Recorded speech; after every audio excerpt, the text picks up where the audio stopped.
Welcome, specialists, coaches, dads of kickers, moms of punters, relatives of long snappers, and dogs that check kickoffs, to the Iceman Kicking Podcast. It's the show with cold questions and even cooler guests. We are here to talk about the ins and outs of special teams and specialists, and I am your host, Brett Arkelian. Before we get into the episode, a few reminders. We encourage you to tweet about today's episode. Tag us at Iceman_kicking and use the hashtag Iceman Kicking Podcast or Cool Under Pressure or Big Kick Energy to let us know what you enjoyed about the episode or any recommendations for who you'd like to see on the podcast next. Also, if you are interested in any of the fantastic information discussed here today, you can find all of this and more in the Kicker's Bible. Proven training methods and secrets used by professional specialists by yours truly, Brett Arkelian. It includes tips from over 20 NFL specialists, along with numerous personal accounts from Eagles Hall of Fame kicker David Akers and current University of Florida analyst and ex-NFL kicker Shane Graham. Visit IcemanKicking.com or go to our Twitter bio to purchase your copy today. Now sit back and get ready for one cold episode. You know, if we were last in the country returning punts, I might not be on the podcast. So shout out to the R&B team. Hey, and everyone listening, man, y'all order my dog's book, man. Y'all stop playing with my guy, man. Iceman Kicking. Go get the book, The Kicker's Bible. Order the thing. Support this young man, right? Welcome to the Iceman Kicking Podcast. Today, I am very excited for our guest, one of the best special teams minds in college football today. We have Coach Jeremy Springer from Arizona. Coach, how you doing today? Doing fantastic, man. Thanks for having me on today. Excited to be here. It's a pleasure. It's a pleasure to have you on.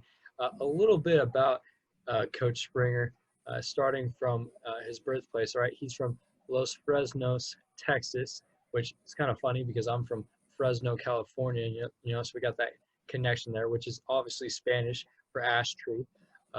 His background, he played at UTEP and was a playmaking linebacker and the recipient of a Conference USA academic medal, as a freshman and a four-time member of the Conference USA Commissioner's Honor Roll. So he was a great academic student as well as a player. Later, he went on to coach at UTEP, Texas A&M, and the University of Arizona. Coach, tell us a little bit about your upbringing and how you got into the coaching profession. This show is brought to you by the Kicker's Bible. The Kicker's Bible.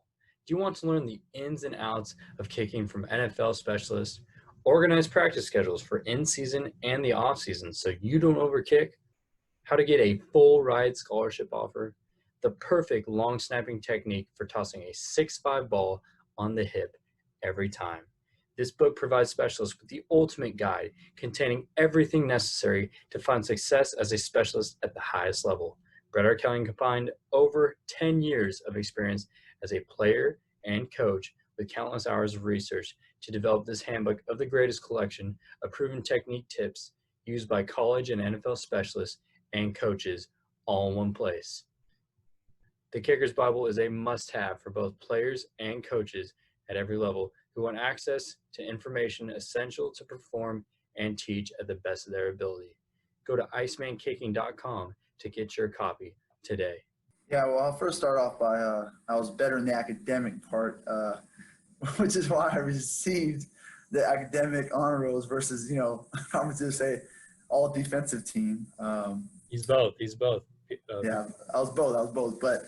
But I like to joke there. And, when people do ask me about where I'm from, it's always, oh, you're from Fresno, California then?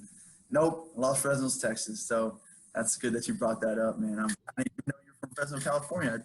I knew you're from Cali, but.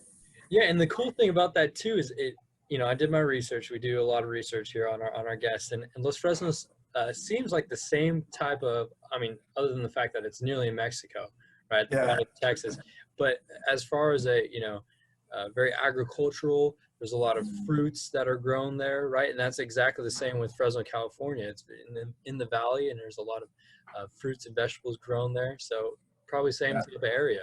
It's very, very much the same. So, and going into that, growing up South Texas, very small town, like you said, it was an agricultural town. Sugarcane was huge growing up there. A lot of farms, small rodeo in town every February. And I had a great upbringing, man. Just a small town home. We lived on the island for a while, called South Padre Island, Texas. Then we moved off to Los Fresnos when I was in elementary. And football was huge. It was always a part of my life. Friday Night Lights was real. It's a real thing in Texas. And South Texas was definitely, in my opinion, my humble opinion, high school football in South Texas than it does in the rest of Texas. Now, you don't have the best talent in South Texas, but it just, football means that much more to people. And you can see that when every town is not working Friday night, the jam-packed stadiums. So I grew up around that. So it really made me appreciate football and what it brought. I also had a great mentor, a high school coach, Scott Ford, who's in East Texas now, coaching, and his lessons that he gave us and helped our team and helped people in our town just be better men, and plain and simple. And then when we went off to college, it helped us, adjust very well to being away from home and be able to adjust and not get lost like some guys can get lost in college, without the right upbringing there. So again, I look at high school football was like my dad growing up, and it taught me a lot of things. And then I had mom at home and grandparents and all that. Went to UTEP out of high school. A lot of guys, South Texas, don't go play off Division I football, and we were lucky, me and my brother, to be gifted that. My brother went to KU. I went to UTEP. I played there, had a decent career. I was a quarterback for 2 years. I was recruited as a quarterback, then moved to linebacker my sophomore year. Then my brother was playing linebacker at Kansas and made the switch there. Started 3 years, man, had a good career. Was just able to, play from, gap to gap. Wasn't a guy that's going to be out there in space very well. We played Texas 1 year, that exposed me a little bit, teams like that exposed me, but it was fun, man. I had a great time in El Paso. When I was done playing, that was a pivotal time, in my life, and how I got into this coaching thing, because when I was done playing, I just couldn't give up the game. It didn't feel right for me. I just felt like something was missing there. Do I go on and finish my master's and get into, corporate America or own my own business, whatever it may be. And I just remember sitting there that whole semester knowing that I wasn't going to play at the next level. Like, what do I do? And one day I go into Mike Price was our head coach, and I go into his office and I ask him, can I help out in any form or fashion? Like, just help out. He's like, yeah, you can. I'm all for it, but you got to get approval from our AD and Bob Stoll. And I went to his office the next morning. I looked. I know there's not a GA position open on the offensive defense side, but our director of football operations needs some help. He needs a guy to help him. Would you be able to grant me and make a position as a GA in operations, and just so I could help him be his right-hand man? And he did so. And Mike Price agreed to it. And because those two guys, that started my coaching career, honestly. And that was a big thing for me.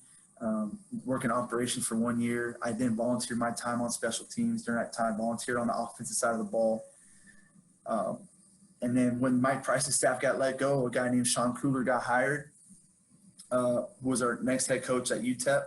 And he brought me into his office one day and said, what do you want to do? Do you want to work in operations, or do you want to be a coach? And I said, I'm in operations because I want to coach. And right there, he put me to the defensive side of the ball. I was a defensive line GA for the next 2 years there, and learned a whole lot under Scott Stoker, who was our D-line coach, who's out Monroe. Just learned a whole lot from those guys, that staff. Sean Kugler, another mentor of mine, just so organized and so structured. Discipline was on point. I mean, just everything about him from the organizational standpoint, how you treat people too as well. I was treated very well as a graduate assistant, which went a long way. He taught me how to treat people, and he treated me like I was the offensive coordinator or defensive coordinator, and he didn't treat me any less. And he would bring us into the office and teach us lessons like, all right, you see what happened today in that staff meeting, and whether it was good or bad, this is what you don't do. And that's why I took so much from him. And, that's why he's still coaching. He's the offensive line coach for the Arizona Cardinals, and he's a long-time O-line coach in the NFL for a reason. Very organized, very structured. Much like that special team guys got to be, right? Organized, structured, and I think that went a long way. And a guy named Jeff Banks, who I worked for and played for at UTEP, hired me at A&M after that to be his quality control guy on special teams. And then I spent 3.5 years at A&M, and those were some of the most growing years on special teams, obviously, being under him and just working for that guy was everything. He treated me like I was his son, you know, and to this day we're still very, very close. I look to him for everything. You know, if there's anything I need, you know, from a mentorship standpoint, I go to him for it because he really gets it, and he just has that natural knack of teaching you and making you, instilling things in you. He's just so good at it. That's why he's doing a phenomenal job in this profession, and why he's at Alabama. He's doing a phenomenal job there, and he'll continue to do a great job wherever he's at because he's done a phenomenal job for me. And I can't thank him enough for that. And now him going to Alabama, got hired at Arizona under Coach Sumlin. So I've been with Coach Sumlin for 7 years now, and he's been great to me as well, man. He's let me run special teams, you know, make the decisions, be the CEO of it all. He doesn't micromanage, and it's been a great experience thus far. And looking forward to continue working for him as long as I can, really. Man, you've had a hell of a career up to this point. You will in the future too. You know, I want to go back though real quick because I want to unpack some of the stuff you talked about. All right, the player personnel aspect. First of all, you know, talk to me about what like UTEP, that school, means to that city. I always thought El Paso is a really cool area. I have friends that live in El Paso. You know, talk to me what that school means to the area, and then also what your roles when you were in the player personnel department, what your job was and what you did. Yeah, well, El Paso is, you know, people don't realize, they think it's just some old small town in West Texas with tumbleweeds. And no, it's a very well-developed city. It's big. It's got, you know, it takes about an hour and 15 minutes to get from one end to the other end. It's huge, right? It's got very, very Hispanic culture, very deep there. You got City of Juarez, which is right across the bridge there, which is 2 million plus right there. It's one of the biggest cities in Mexico. And so it's a very, very family-oriented city. And because of that, and with the Hispanic culture, they treat the university the same. So UTEP is family there. So people there that live there are all about the minors. And that's what I appreciated. And I thought Mike Price did a phenomenal job of building that place up and really showcasing the rest of the country what UTEP was. It went down for a few years. I think Coach Dimmel's doing a phenomenal job there with his team. And it means a lot, man. When you get the crowd going or really the population of that city going, man, it's going to go 40, 50,000. You know, the Sun Bowl is a phenomenal stadium right between two mountains. The weather's great. There's a lot to do there. It's a great place, man. And some of the things that I got to experience there, you know, working in operations, I mean, all the facets, you know, when you're at a, you know, mid-tier Division I school, and UTEP, or maybe a lot of positions didn't have a lot of positions at the time I was there. I was doing everything, you know, serving food, going to pick up the food for the week or pick up the food for the morning for all the players, the chocolate milks and the breakfast and all that good stuff. Making the plane seat arrangements, right? For, all right, we got to put O-line in the bigger, wider seats. What guys go there, the roll call, be on the advanced team and going to hotels and making sure everything's good there from a contract standpoint. Everything just flows right. And then on top of that, you know, the little things that I think helped me, you know, going out helping Aaron Price, the quarterback's coach at the time, helping him with quarterback drills or whatever he needed. On special team game days, helping Coach Banks, you know, make sure the depth chart was right. If guys were injured, what guys are moving up, moving down, things of that nature. And it's every little thing that I could do while I was there, I was all about it. At that point in my life, I was like, I don't care what it is. I want these coaches to notice that I'm here, and I'm here to work my ass off, no matter what. Not whether I was getting paid or not, it didn't matter. I just wanted to know that I was appreciating being part of that staff and allowed to play, or not allowed to play, but allowed to work for that staff. And I think it went a long way there. Yeah, that's fantastic. Yeah, and you know, I know that El Paso is. I think that's so cool. The Mexican culture that's there. Shout out to my boy Jerry.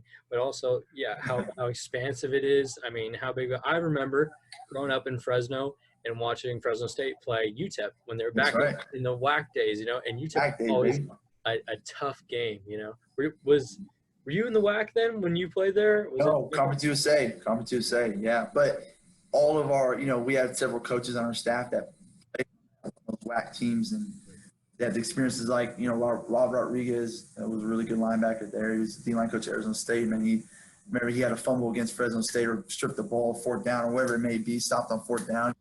But those are some good games, man. Yeah, no doubt, no doubt. And UTEP, it's cool because it seems like they played all over the coast. Played at Marshall, like we talked about earlier, played in California, like everywhere. Man. And that's the thing people don't realize is how big Texas is, how far West Texas really is. So when we have to travel to maybe Marshall and play you guys, or FIU, right, or Middle Tennessee, those are real trips down. I mean, that's cross country, 4 or 5 hour flights. It's real in your time. I mean, we're in the Mountain West time, so you're losing 2-3 hours sometimes. And man, it was interesting. Playing Conference USA is a different league now with the teams spread out. It's crazy. Yeah, people don't know about it, man. We gotta inform them. People don't know about how spread out Conference USA really is.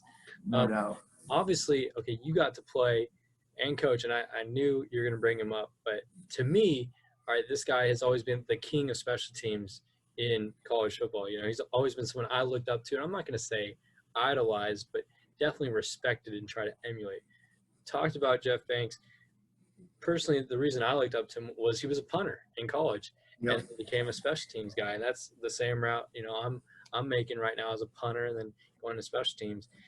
You played under him at UTEP, and then you were under him also at UTEP, right? And then for 1 year, out of it, and then worked directly under him at A&M. Talk to me about like what you learned from him, because you were with him for so long, and he is like one of the most respected special teams coaches in the nation.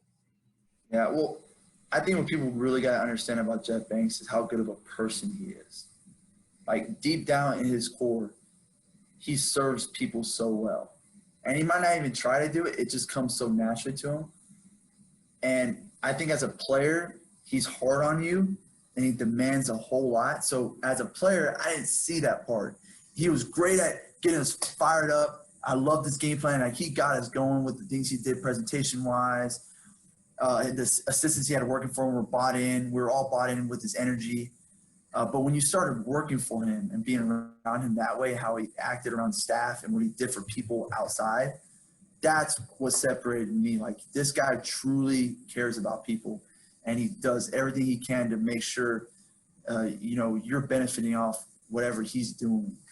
And like I said, I think he just relates to players and people so well, and he's able to coach things to make it so simple, right? Although it's something complicated, he just makes it simple for the players because he's able to relate to this guy. Maybe this guy's from inner city New Orleans, or this guy's from, Orange County, but he's able to get everybody in. It is special teams is everyone's in the room at the same time, from different cultures and different backgrounds, and you got to be able to relate to each one of them. He's able to do that. A lot of times through his culture, his presentations, but just one-on-one interaction and the way he just talks to people. Is there that sounds awesome. He sounds like a fantastic communicator.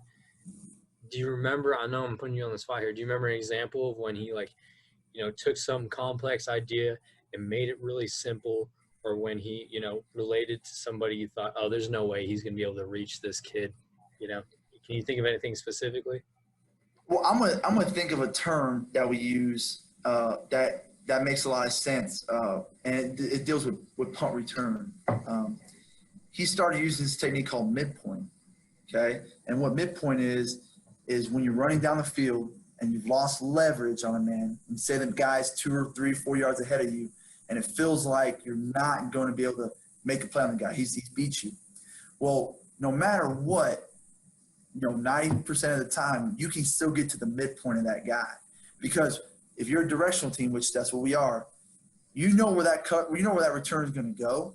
So now you get your eyes on that man, on the returner, and on the cover man, and then go lose that ground to meet him at the midpoint, and then you could always finish your block. So no matter what on punt return, you can always be in good position to still finish. Now that's 95%. The other 5% you plan to retrace, work up the field. But to get guys to understand, don't just give up, And when you have a good return like a Christian Kirk who we had at A&M, that really came into factor. Midpoint came up every time. And when he started using midpoint, man, our punt return averages went skyrocketed because guys understood, if I get beat, it's okay. Let me go meet this guy at the midpoint. And that was just something little like that to me that just made a lot of sense. And it's worked for me and it's worked for him forever. And he's got a guy named Waddle now. The return there was unbelievable. And I'm guarantee you, he's got to teach a lot of midpoint there because Waddle's a field guy, field of boundary. He's a wall return guy. Oh, yeah. Man, that's good. I like that, actually, because I've heard that term thrown around, but, I don't know where it came from. And I didn't know specifically what it was referenced to. It makes your guys not quit, right, to always think, I can get to a spot in the field to help this returner out.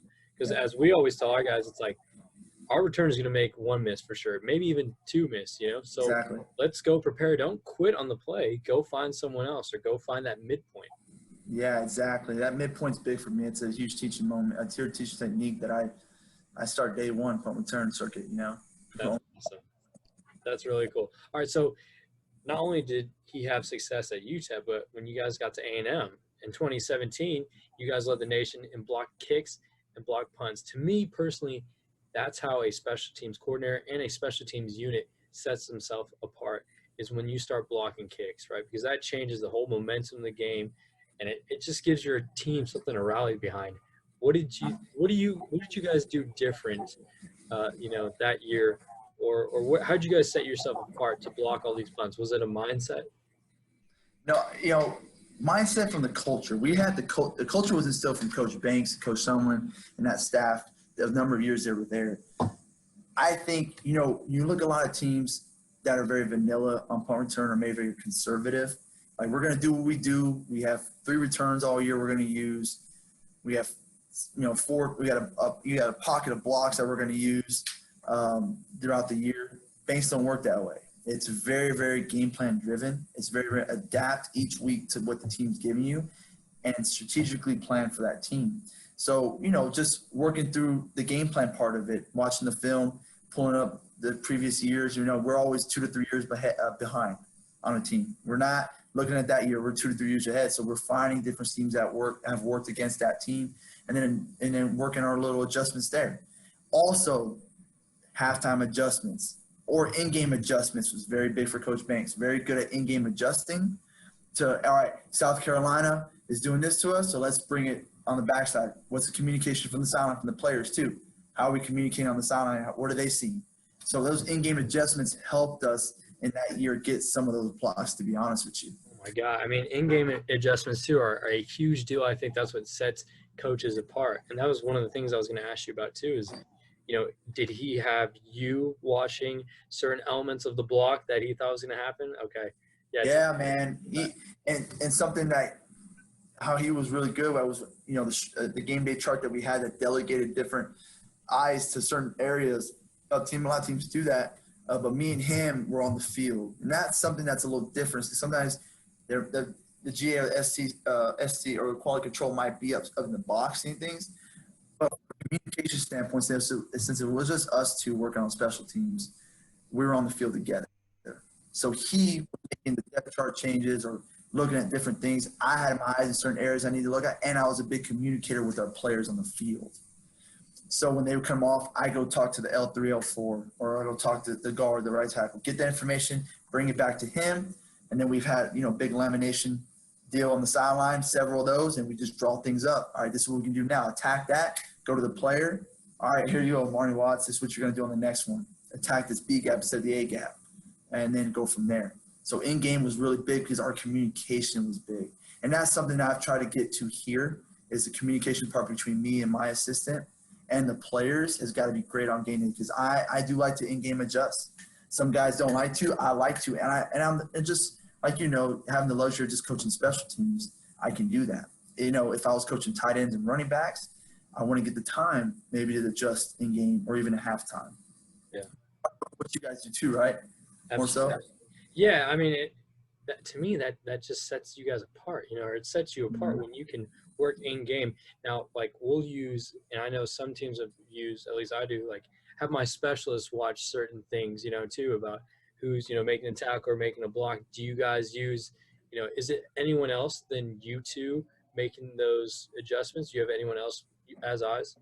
Put a lot of ownership on our GAs and QCs. So obviously I like our full-time assistant coaches. You know, our returners coach is going to watch the returners and he'll be in check. Everyone else, I don't like to put a lot of ownership on them because they're worried. You know, I want them to be focused on their position, you know, that they're coaching. So the GAs and QCs that I use throughout special teams, I give them eyes. Like, all right, here's what you're looking for on punt. Here's what you're looking for. It's an actual detail sheet that we give out every Friday, so they're going to be keyed in on game day for that. I like to use those guys because, again, using the GAs and QCs, man, give them ownership, and they allow those guys to take pride. It's just like on special teams, I think, when you play freshmen, when you play walk-ons, right? It's that ownership, like, man, I want to make the team. I want to do it right. So let's give them a little more ownership there, and I'm really big on that. Yeah, I love that. And I love that, especially being a young guy too, right? Because I'm sure, you know, you always wanted that responsibilities. The more responsibilities you had, the more you felt like you were helping the team, the more you learned.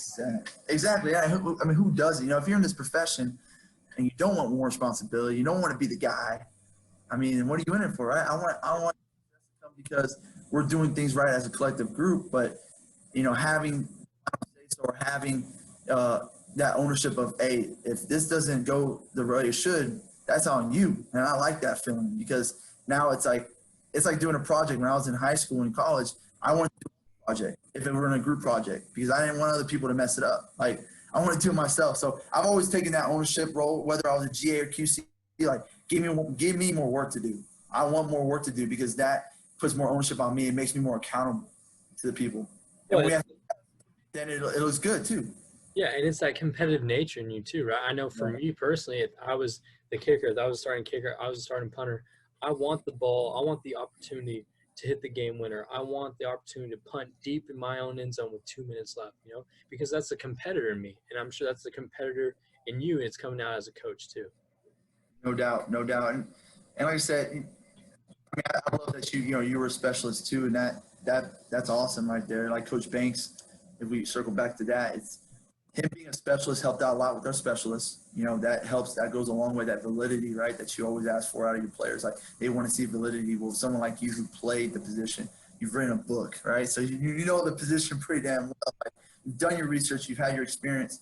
And someone like Banks was really good about relating to those guys, but then also being able to relate to the linebackers and the running backs. That's the next step, and that's what he's done really well as well. Oh, 100%.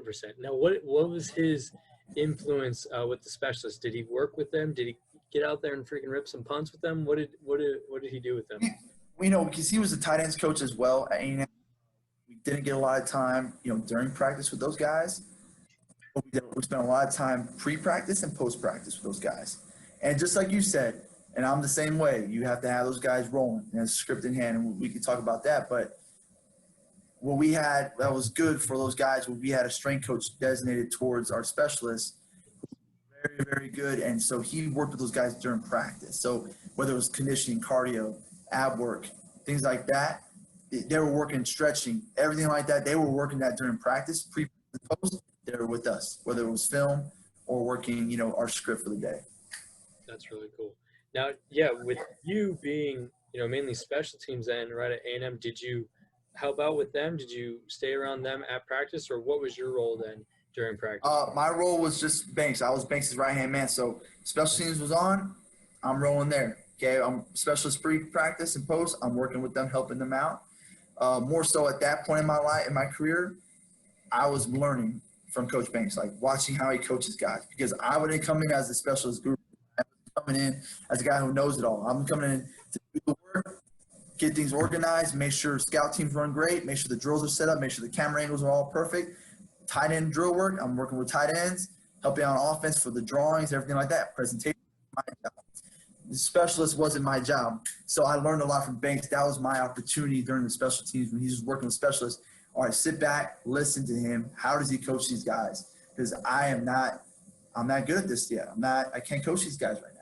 Sure. It was a lot of my time there, but it was more so helping out special teams with everything that goes on from a depth chart, presentation, organization of drills, getting the coaches on point that are teaching the drills, things like that. That was my job. Hey, I love that. And also, I mean, what better guy to learn everything from than Jeff Banks? Did you keep like a notebook of like writing down stuff he said, and did you ever like, you know, use that when you moved on? You know, everything I've kept, yes, I do have a log of things that he did. And I have it in all of my folders. And I'll go back and look at, how he treated this, how he did this, how he acted during this. And it definitely has paid off, without a doubt. No doubt. Anytime you're with a guy, right? I mean, guys that you look up to, anything he says sometimes or you do, you're like, yeah, that's right, that's right. No matter what, you're biased towards him. But, I mean, I think it's helped me in my profession without a doubt in all situations, man. Like, what was great about our relationship was I was in his office. Like, my office was in his office. Huh. It wasn't like down the hall in another room, right? So we literally did everything together. I had the music rolling. I was always rap. Banks loves rap music, so I'm always playing rap. And he's a guy that people love to come talk to. So Coach Sumlin was in our office a lot, and every coach was in our office. And I got to learn a lot from those conversations now. Those are little things that maybe that I never took for granted, right? The conversations with the head coach, the conversations with the offensive coordinator, defensive coordinator, with players, because I was in that office. And I really, really took that to heart, being in the office, being able to be around those kind of things. Man, what a great experience. That's really cool that you got to do all that. All right, so after A&M, right, you get this opportunity at Arizona. How did that transpire, and how old were you when you took that job at Arizona? Interesting. It transpired, we ended our season.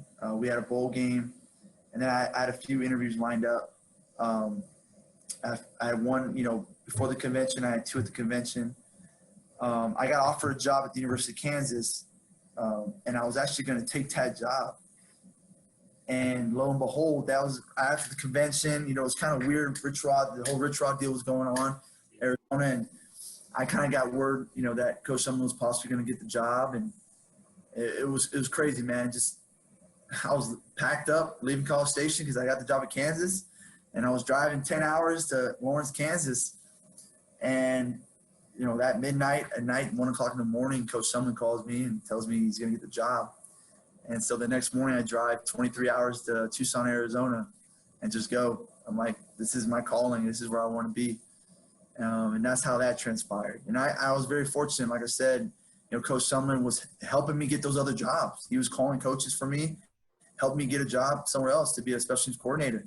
And he had put a lot of work for me. Coach Banks was doing the same thing. Coach Banks already took his job at Bama. And so Coach Sumlin got hired me. And that was definitely a blessing. Very lucky to be in that position.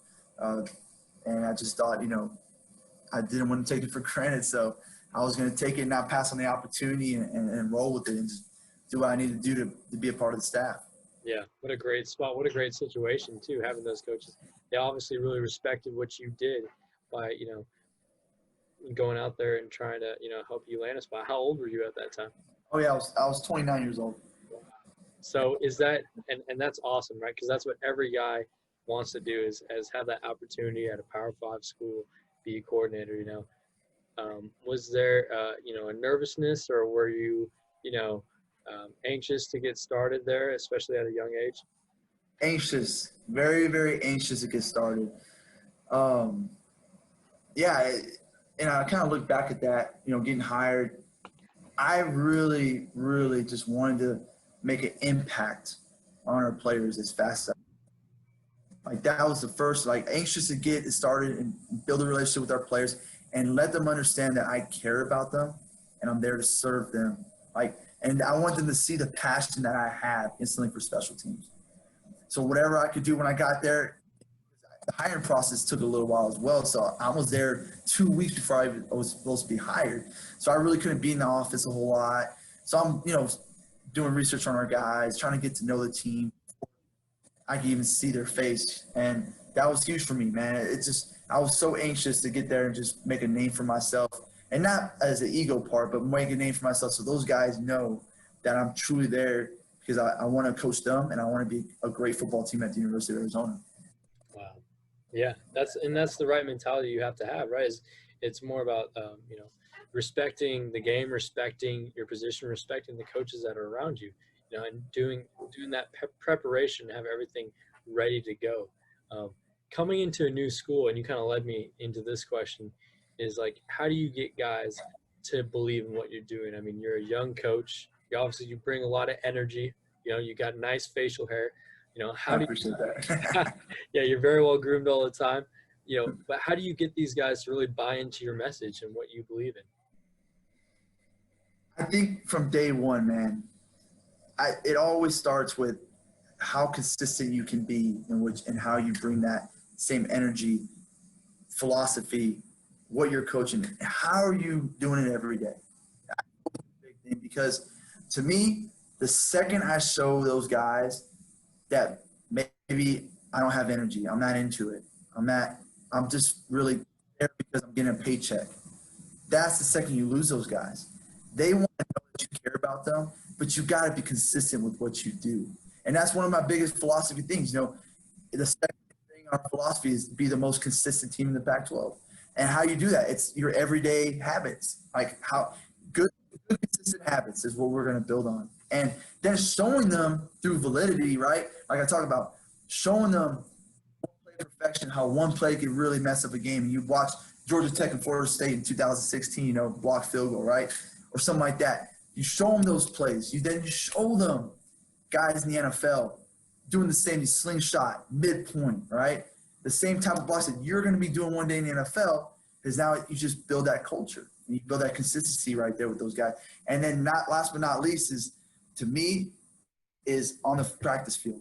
Not letting the 4-year starter get away with things because he's a 4-year starter. He's going to play the whole season. You treat all guys on the same level, okay? And you're consistent with that. As soon as you let so-and-so get away with jogging through a drill, and but you get on somebody else's butt because they're not finishing, and he sees that, well then right there you're not building any kind of culture. Right there, they're seeing that the older guy's getting away with things. And that's one of the biggest things I've learned too in the last 2-3 years, when you're on your own and now you're coaching it for real. You don't have a guy like Jeff Banks that's coaching it who can naturally do that, is how consistent can you be day in and day out and really showcase your energy and showcase that you care about it. And it's not about me. It's not my ego. Like, don't feed my ego. Like, you truly care about the guys. Like, care about them enough, show them that you're passionate, and show them that you want them to be successful just as much as you want to be successful as well. Well, I think it has a lot to do with that energy that you do bring, And I've heard all about, how you come in the locker room and the 5-minute yell, as loud as you can. And, you saying, get your ish right. I heard that's a common saying that you and your twin brother really get going. Yeah, I love that, man. I don't know, there's something about energy. It's crazy. The older you, when I was 20, 21, maybe I didn't understand that. I think as I started working in football and then you start learning about yourself, right? I mean, you grow so much, and I grew a lot in my 20s, and energy was something, the more research I do on it, the more I look into it. Your energy, your mentality is everything. I mean, how you project yourself is crazy, how much that really, whether it's your girlfriend, your family, how you project and how you give people energy. So I'm so big on that. I want to continue I don't care how old I get or, how out of shape maybe I might get one day or whatever it may be, but never lose the energy and consistency with that, because guys really feed off that, and they appreciate that too, because no one wants somebody to come in there and be monotone, be quiet, and not be excited to be somewhere. We coach football, right, bro? I mean, we coach football. At the end of the day, we coach a game, and I don't take that for granted at all. We could be in a desk job from 9 to 5, and it's the same thing Monday through Friday, and with no excitement on Saturday, Sunday. But we get a chance to actually go out and get those chills and play in front of fans and things like that, which really I truly appreciate. I truly don't take it for granted. Whether I'm coaching 5 years from now or not, man, I don't take this for granted at all, ever. Whether I'm here or whether I'm in a different school, wherever it may be, I don't take it for granted. And I think, showing that through my energy and how consistent I am is really how I try to build a culture of that through here. Well, the thing about that energy too is it's infectious, right? So you start doing it, and then the guys get that feeling, and everyone's all jacked up. I love that. Are there tough days? Like, I'm sure there's days, where you wake up and, man, I didn't sleep much last night. I was doing breakdowns and scouting reports, and how do you find that motivation then on your tough days or on your rough days? Well, I do a number of things, dude. I do a number of things, man. I'm a big meditator. I'm really big into meditating. I'm very big into journaling. I'm very, very health conscious. I think those things like that helped me get through the days where, say we just lost a game, right? We're not having a great season. There's some drama on the team. Things like that to me it's not easy. It's not easy to get past those things. But when you're able to look back and be grateful for what you have, which I'm very grateful for what I have in the life I'm living right now, it makes you sit back and say, hey, this is a small thing. It's a process. Like everything that's happening right now is happening for a reason. I truly believe that. Whether it's you're not winning a game, this is happening for a reason right now. So that you can either be negative and hate, or you can learn from it.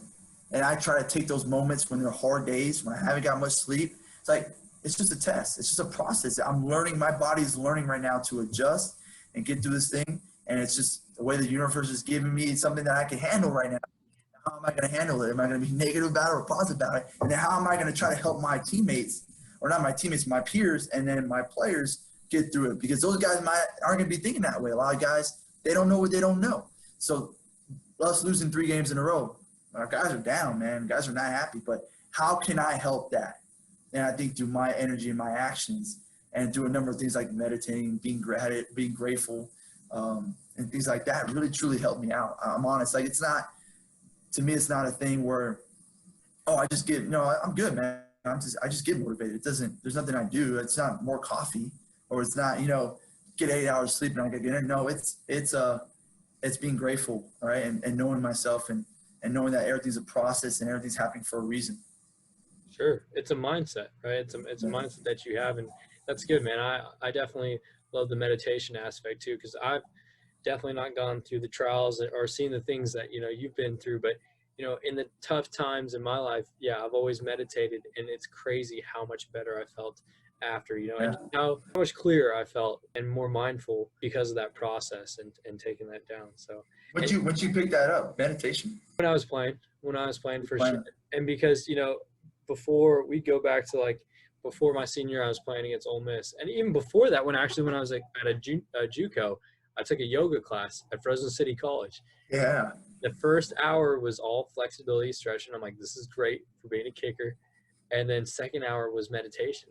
And they put in, this guy was, his name was it was Yogi. Anyway, I'd always impersonate this to my teammates.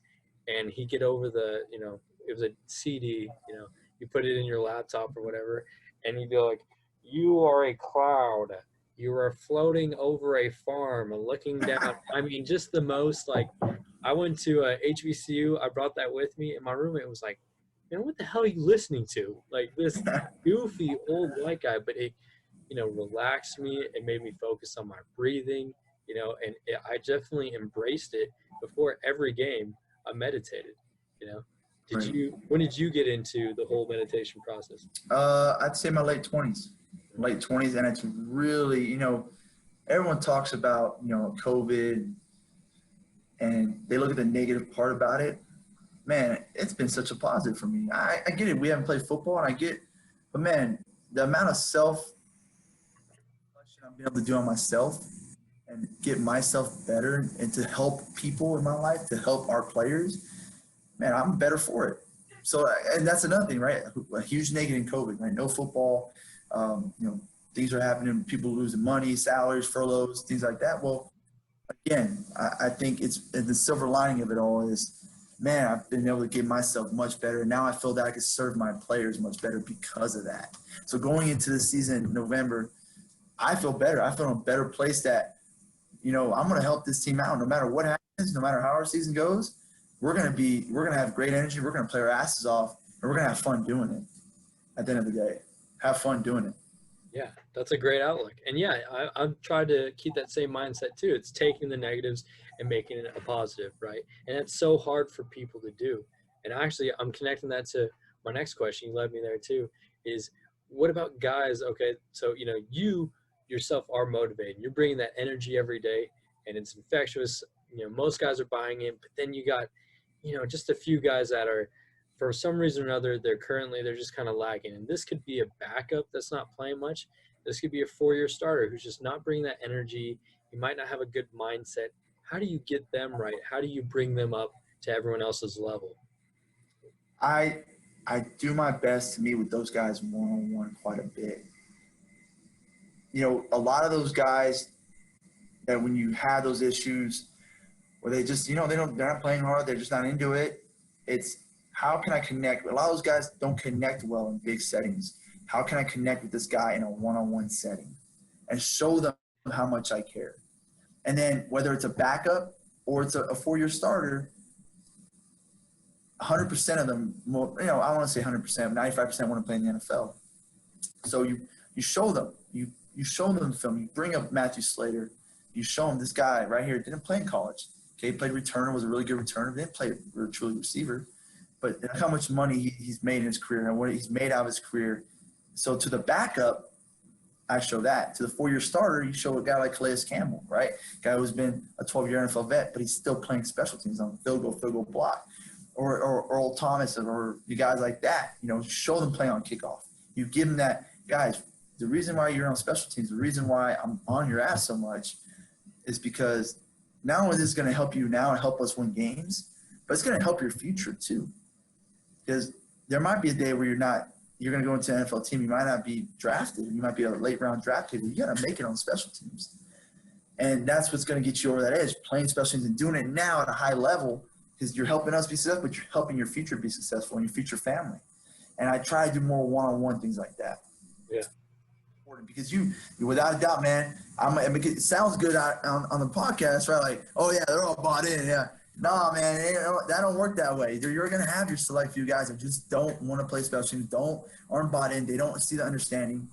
Because when I was a player, okay, and I know you were a specialist, but you can see it, like, even when I played linebacker, when I was young, although we had a good culture, at times I was like, man, I'm worried about defense. I want to play defense. I don't necessarily want to play a bunch shot. I've been in that situation, so I know what guys are going through when they don't necessarily want to run hard on kickoff and do that, because I'm not a hypocrite. I've been in that situation where I didn't play as hard. But I think I got to show them the end result, show them the why, right? In 2020, you got to show these kids the why. Like, this is why we do this. This is why you're doing it. And this is going to be the end result for you. And once they start to understand that, then it clicks for them, and then they understand that they can make a lot of money doing this one day. Show them the why. I like that. Well, and just the one-on-one personal thing, I think, is what's big to me, because some guys might be socially anxious. They might not like being big circumstances with a lot of people. That's not their way to communicate. Maybe, sitting them down and talking to them one-on-one, that's their way to inspire them and to really get them going in that setting. No doubt, man. No doubt. Everyone learns different, man. Everyone reacts different from a social standpoint. I'm more outgoing. I'm more want to be in charge. But some of these guys are more of the, hey, let's hide behind a little bit. I don't want anyone to see me. And then it kind of reflects on the field. So that's the type of guys that, hey, if they're not giving me the great effort, maybe I don't jump their ass on the field, pull them aside, meet with them one-on-one, understand, like, this is how we got to do things, and this is why. And it's not only for our team and our culture, but it's for yourself as well. Like, I'm doing this for you. How do you talked about Coach Banks and the energy he brought in meetings. What do you do to keep your guys, A, interested in those meetings, and B, is there something as far as the presentation aspect or the way you approach it? What do you do, or what do you seen that's worked? Interactive learning all the way. And what I mean by that is using keywords throughout a meeting to make sure they're repeating. So, for instance, we call it keyword, something I've used since our days at UTEP. But having my assistant in the back of the meeting room, anytime I'm repeating a word, he'll yell out, keyword, and they repeat the keyword, and they'll clap 3 times. So it gets them, engaged in repeating that word that's important. Or myself, where I got this from Jody Camillus, the Jacksonville Jaguars. If I'm going through something, whatever it may be, I'll tell them to repeat after me. So I'll say, all right, guys, repeat after me. And they'll say the word, repeat after me. Get them going. Also, getting them moving around a little bit. So every 5 minutes or so, I'll get them to stand up and shake it out. So, all right, guys, it's been 5 minutes. Stand up, shake it out. Come on, get up. Everyone get up. Stretch your arms. Let's get it going. Okay? Those are 3 things in meetings that I do to continuously make sure they're engaged. Because as you know, when you're running a meeting and it's maybe 2:30 in the afternoon, we're a late practice team. Some guys are tired, man. Some guys have got class. They have workouts in the morning, and you can see them dozing off. I can see all the eyes, right? And so that's a good way to get them up, get them stretched out, get them talking, I also do a lot of quizzes, pop quizzes, where, hey, I'm going to have a pop quiz day, and I'm going to have a box of Snickers, a box of whatever. And I'll call a guy out, make sure, see what the key term is. If he gets it right, give him whatever that's out of the box. A lot of those I like to do funny presentations too, where I'm making fun of guys, but in a respectful way, or making just something funny. You know, get them. It's not always about the X's and O's, in my opinion. Like, what can I do to start the meeting engaging, okay, with the keywords and things like that? And then how can I, in the middle of the meeting, you know, during the times where it's tough, you know, keep them engaged. And then maybe that's something funny, that's getting up and stretching out. That's the keyword type of stuff. I love that, man. Keyword. That's really good, because it keeps them engaged, and it keeps, you know, your QCs or your GAs engaged too. That's good for everyone. And I'm trying to figure out, you know, I don't know what you guys are doing, but, you know, what's the next step of, and obviously we got to teach presentation, right? You're showing the film, you're showing this. What's that next thing, man? Like, what's the next way to get these kids to learn the way they learn now? And let's be real. I mean, if you've seen Social Dilemma on Netflix, I mean, these kids are on their cell phones and they're on their iPads. You know, how can we coach them and make them learn that something that's efficient, but with their phones or with the iPads? That's the next. Trying to figure it out. Where it's. I don't know if you do anything different. I'm trying to think outside the box from a presentation standpoint, because PowerPoint is PowerPoint. It's great for us. I mean, we grew up with that, man. We grew up with that. So that fits home with us. But for some of these kids, that doesn't fit home with them, right? Yeah. It helps. But how do you make it more efficient to where they get automatically learn? That's where I'm trying to go with it. So you're talking about like a way to incorporate having phones or iPads. Yep. Reading. It's almost for me like being okay. So I taught high school for 2 years, and the big thing we loved to do was like our Quizlet games or Kahoot games. You know what I'm saying? So almost like, and I taught world history, so I'd do all these history questions, put them in there. You could almost take, you know, all these football questions, you know, I mean, it would be multiple choice, but, you know, have a way, and that way it's a competition. So you put all these questions in there about, you know, different blocking schemes. Say, we're talking about punt, giving them different situations, you know, two in the A gap, you know, someone stemming late, you know, in different ways to have them compete. And then you have the leader on the board, and whoever wins, you know, some type of prize or something. No, that's a great. I like that, man. I do like that. Maybe it's always a 5-question quiz there in every, right? That it's going to pop up as it goes, and they all got to answer it. So, you know, by the end of the meeting, everyone's answered, and it keeps them extra engaged. And they're all still got their phone in their hand. So, and you know, that's the biggest thing too, is like they love using their phones. You know, it was a 40-question history quiz that we would do before our test. And they would all be into it because there'd be memes that would pop up, you know, it's a competition. You can see the names on the board. So everyone's going fast and trying to look at the board, you know. That might be something where they're using their phones. You know, if they're buying in on history, I guarantee you they'll buy in on some football stuff, you know. No doubt. And also, I think getting them engaged, I love walkthroughs. I love, especially on return, kick return. I love doing walkthroughs. If I can, I want to do more of that. You know, with us, you know, starting the season November 6th, 7th, maybe not as much practice time. How can I get more walkthrough time during our meeting time? Because, again, sitting down, you get kind of lost in space there. You know, you start thinking about other things. You get lost. You're like, oh, Coach Springer's talking about Pump Pro. I haven't listened to any of it, right? Well, when they're outside on the field and they're standing up, moving around, well, now that blood flow's going, and now they're actually paying attention more. That's something I'm trying to go towards more as well, because I just feel like our guys learn better with walkthrough type of deal. Absolutely, and it's another way of learning, right? They're actually physically doing something, because you got different ways of learning, whether it's video or, you know, reading text, or, you know, actually going out and doing it. And a lot of guys, it seems like physically, I knew, at least for me when I was playing, I had to go out and do something for it to actually click in my mind. Yeah, it's the 5 things like you see, hear, write, do, you know, those, you doing it, man, to me is seeing it is one thing, doing it is another thing. See, Jeremy, you're hitting on all the next level stuff, man. This is good stuff. And this is what sets you apart, you know, from other guys. And talk to me, we were talking about before the show a little bit about, you know, the way you guys evaluate your players' output of how much exercise they're doing. Can you talk a little bit about what that's all about? Yeah, we're a big, sports science team. I'm not speaking like I know it all. I'm speaking because our strength coach, Brian Johnson, does a phenomenal job of relaying the information to us from a player standpoint. And we measure a lot. We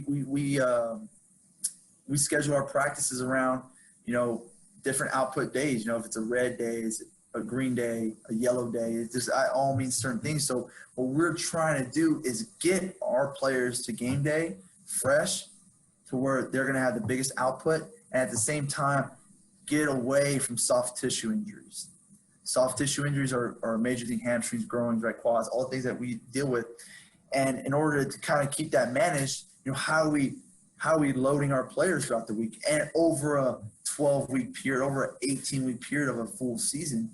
And we get those reports every day. We get a report every day after practice. We meet on it. We talk about it. And it's not easy, man. It's not easy to manage that. You have to have a collective group on board with that. And Coach Johnson does a great job. Coach Shumlin harps on it. And it makes us as coaching staff, it makes us more accountable and ownership of, hey, we got to be able to manage your position. Like, you can't have a 20-minute individual period and just run them to the ground on a red day, because it's not supposed to be that way. Like, you got to know what we're trying to do there. But it does. It helps our players out a lot throughout the season. I think we've done a good job with soft tissue injuries the last couple of years and not getting a whole lot of injuries. You have your ankles and you have your shoulders, but it hasn't been too extensive. And that's really a credit to Coach Johnson and his staff, and credit to Coach Shumlin and the way he thinks about sports science. Sure. And it's taking into account the players' bodies, and what you guys can do with them and how you can push it. So I love that. I'm bought in on that. What is a fundamental in special teams that you think is majorly overlooked, or you've seen, other coaches focus on, that was, you thought, very smart? Man, overlooked is frontline kickoff return. I mean, that job right there is such a hard job, to be able to sprint 40 yards back, flip your hips, and have to block somebody that's running full speed and can see the ball. That's hard, man. I could never do it. I'll tell you that much. It's an art in itself. Some teams do it. Everyone kind of does it a little different, the different teaching segments of it.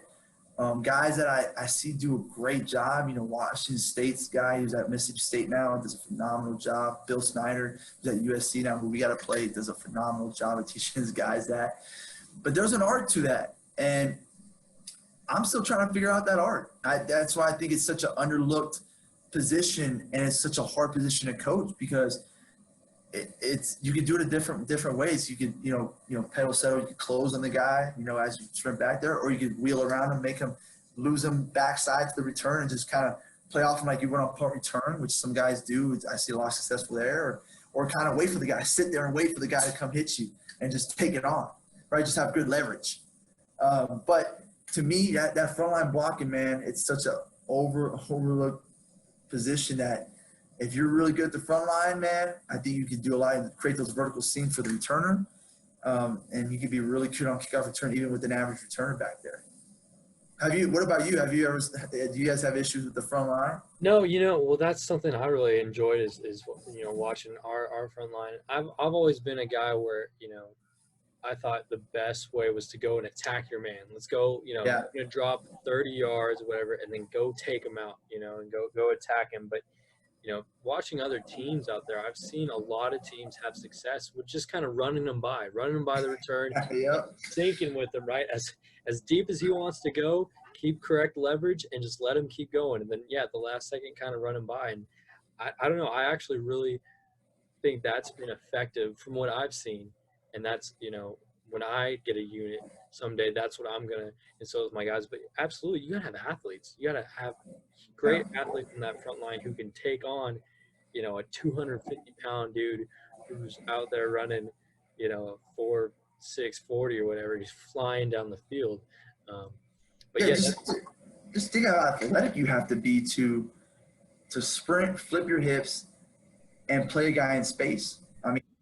And he's going, and you're kind of going backwards on it. So people don't truly understand. Like, if you're just a guy who watches football, you don't know.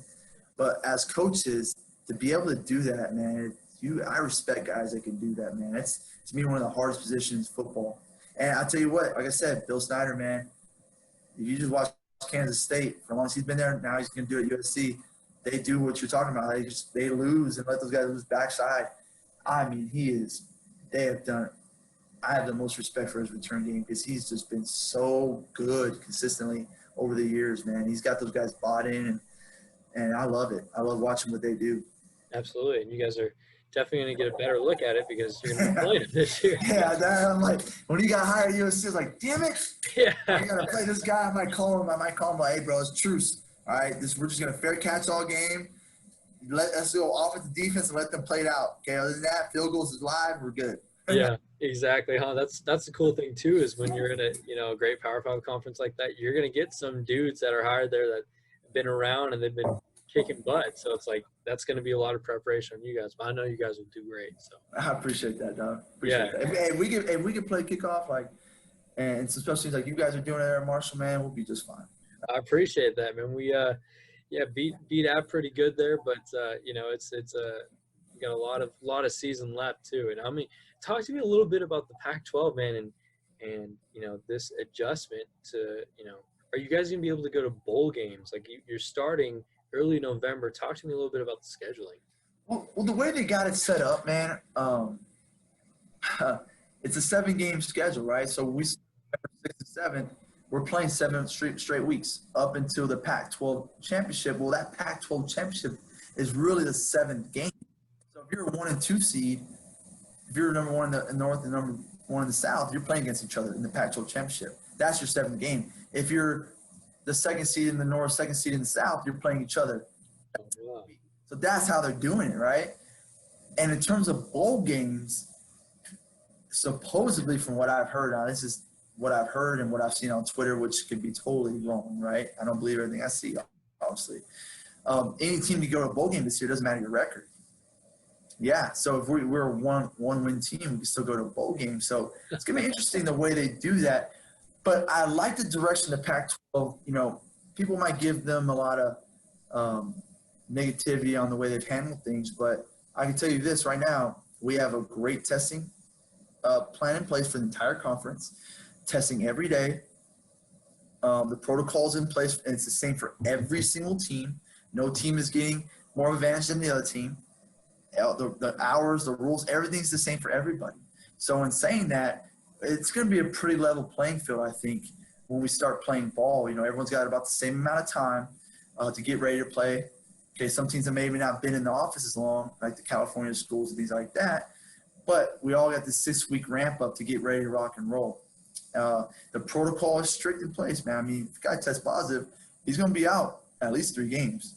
So that's where you factor into, that makes it tough for players, man. You got to be diligent in making sure that you're not around a bunch of sororities and frats and people that don't have as much to lose at stake that you have to lose. Special team guy, Brett. I mean, we know we can't lose our starting kicker for 3 weeks, man. I can't lose my starting punter for 2 weeks, dog. It just can't happen. I tell you what, yeah, especially the specialists, man. It's like, guys, please stay in your dorm rooms. Do not go anywhere because, and we saw that from a couple of our games earlier in the year that we were scheduled, and it's like, boom, outbreak there, and it's scary, because at least for us personally, we had time to all right, cross that team off the list, bring in a new team, I mean, you guys, but I think the Pac-12 is doing a great job with how they went about it because they're making sure everyone's safe, first of all. I don't know if you've heard, I won't name names, but some of these schools said, yeah, we think almost every one of our guys has gotten COVID at some point. Yeah. That is ridiculous. That is crazy. So, I think the Pac-12 was doing a great job making sure everyone's safe, having strict testing methods. And hopefully, it relates to you guys having a successful season. And I'm excited. Exactly. The goal of the conference was, don't have any suspended games. We don't need that. We don't need you guys playing for 1 week and then out 3 weeks and then out 2 weeks. Let's all play. We'll all be tested. We'll all be under control, and ready to rock and roll. And like I said, man, I got 3 specialists that live in a house together. So I'm worried about that right now. Like, guys, look, you guys are great kids, man. I love you guys. But let's just make sure that whatever is outside the house, it's just a football field, the facilities, and it's your house. Okay. If you're gonna order anything, just please be careful outside here. Mask on at all times. That's been our rallying cry for all the GAs and QCs here, man, is mask on all the time. We're just This yelling. should be our mantra. That's what you guys should yell instead of keyword. Yeah, exactly. Yeah, that's right. That'd be awesome. That's awesome, man.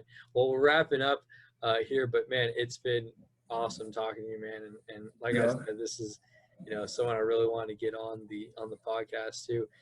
In your experiences from going to UTEP to A&M to Arizona, what's been the biggest difference, especially from like a mid-major like UTEP to going to A&M or to Arizona? What's been the biggest difference in maybe the operations of it, or just how many guys you have, or the ability to prepare? Yeah, I think the resources you got, resources, man. At some of the places I've been, are just ridiculous. And A&M, huh? And yeah, A&M they got a lot of resources. They do a phenomenal job.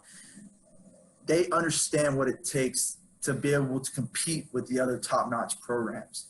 And in today's day and age, with social media, how important that is, recruiting, playing football, and then managing your team now with the portal, right? I mean, you got to continuously recruit your guys once they're on campus now. You got to build that relationship and sustain that relationship. So having the resources to do that, whether it's psychologists, sports scientists, a plethora of coaches from quality control assistants, GAs, full-time staff, player personnel, assistant player personnel, those type of things resource-wise is the biggest difference without a doubt. I also think how much football means. In certain parts of the country, football just means more, right? Because it's part of the culture. I think in the somewhere like A&M, Texas, football means a lot, man. And there's a reason why they pay that guy that much money, and the staffs, and the reason why they have to sell out 105,000 or 104 or whatever it may be consistently, because football means a lot to their culture, the community. And that's great, man. To be around that is awesome. Okay. Now, in retrospect, the things you lose there is everyone's got, one job. So maybe you lose a little bit of ownership, and people aren't maybe as bought in because of that from a whole staff standpoint, because they got one job. Whereas, small schools like a UTEP where you have a number of roles, you're like, man, I got a lot more ownership in this thing, so I got to make sure it's right. And that's where I think you could really learn a lot at the mid-tier FCS level, because you're doing everything. You're doing it a lot more things, and you don't have as much money to spread around. And so it gives you more ownership, and you learn a lot more that way, in my opinion. Sure. I love that. And I love that from, where I'm at is I get a lot of responsibilities here. And that's something that, as a young coach is invaluable, really. Yeah, and you're doing this podcast too, dog. You read a book. I mean, dog, that's the next level, bro. That's what I love about you, man. You're on the next level stuff. Like, dude, you're working your ass off. I know how it is to be in your shoes. I've been in your shoes, man. It's a grind, man. You have a wife and kid, right? No, I don't actually. No wife. Good. I don't either right now, so I'm good. So I don't take that for granted right now, because it gives me more time to serve my teammates, my players, the extra time that I'm going to take to do that, and I know how hard that is. And you're doing it right, man. You're making sure you're using your platform right now to get out and showcase what you're doing and how much this means to you. You're passionate about it, and man, that's something that I continuously want to do for my own self and brand yourself and show that you care and that you're next level on this deal. You're trying to make this, because I think people are really starting to realize, in the college football especially, how important special teams is, man. You saw it in week 1, week 2. I mean, you were playing, but in the NFL, you had 19 missed field goals in week 1. I mean, that stuff, it shows how important 1 point or 1 play of special teams is to the entire game. Like, that 4 quarters, that 1 play, that ruins a game, man. And that's what everyone talks about. The special teams, man. When you have a head coach and you have people that believe in it, you're going to be a much better team, and it just makes that 1/3 of the game that much more important. And people need to wake up to that. And people that don't understand, the offensive mind guys, the defensive mind, the fans need to understand that. You know what I mean? Coach Springer's spitting that fire right now, man. And no, you're 100% right. And what's so attractive to me about the whole special teams thing is how intricate it is, And if you looked at it from a wide perspective or a fan's perspective, they don't know any better. They have no Yeah, clue the detail that goes into it, just like the front line on kickoff return you were talking about. man. So, to hear someone who's had some success in that field, had a lot of success, and, at such a young age, man, that means a lot to me. So I really do appreciate that. No, but think about what we do, man. Other than the head coach, the strength coach, we are in front of the team more than anybody. We know every player on the team. We have relationships with every player on the team. And why not take advantage of that? And how does that not make you better suit to one day be a head coach? Because being a head coach is about managing the team, managing your coaching staff, managing the personnel. And we get to deal with, think of what our situation is you're going through right now, with COVID. Guy's out because he has COVID. No, you got to move a guy up. You got to switch around the depth chart. And you got 4 or 6 depth charts to work with on that.